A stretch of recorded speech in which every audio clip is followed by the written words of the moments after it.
Tonight's flight from Memphis, Tennessee.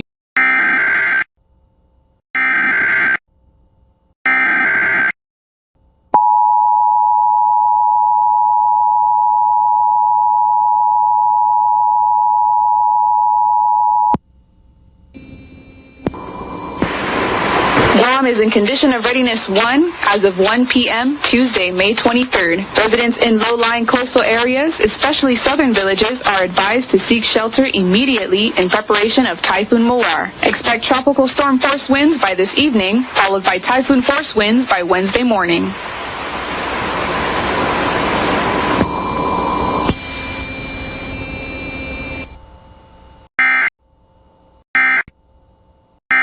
Same plane as this, different cargo.